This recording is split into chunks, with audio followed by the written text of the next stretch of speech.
Hi, I'm Ioan, and earlier this year I suffered several strokes. How's that for an intro?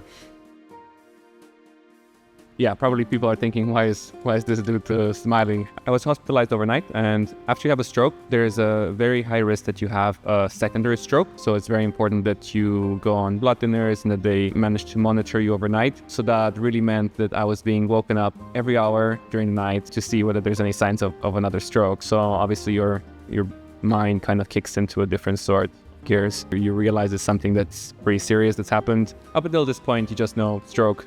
Not much more, and you're kind of waiting for things not to be worse than they already are. So you're there with all this pressure and you're like, shit, I need to answer well because I don't want to have brain damage. It's really a weird kind of state of being. Yeah, and at that point, the doctor comes and he makes sure I know that it could have been very serious, that I could have died.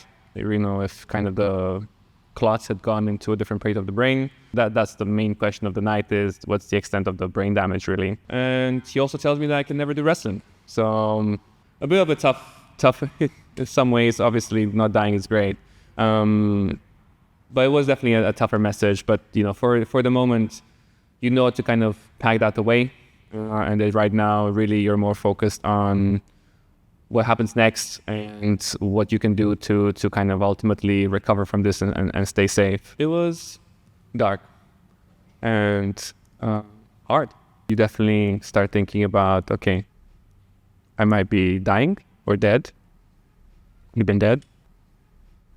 Could have another stroke. So that's kind of becomes very, very real to you all of a sudden. It was a pretty hard period.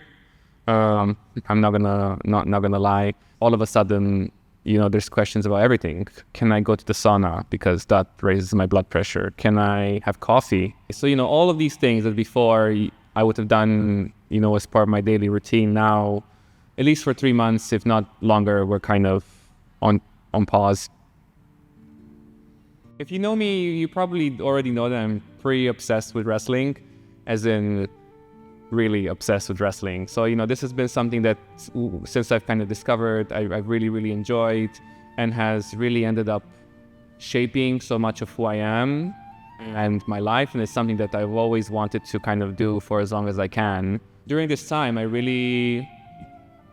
had to accept that it's over. One of the things my consultant, who I'm very grateful for finding, to be honest, has asked me, especially towards kind of the later phases of the recovery, was whether I feel depressed, because of course depression is something very normal and natural for people who have gone through major life and health scares or health incidents as well.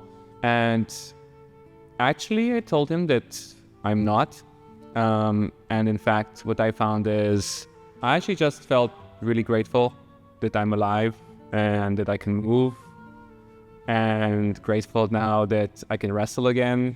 One of the other things that I've really gone through in this whole process was that I felt immense pride for myself, actually, in how I've dealt with it. I'm absolutely convinced that quite a lot of my good life choices have also meant that I've been able to survive the incident. I coach Fridays and Saturdays, but I'm around most of the time, so see you on the mat.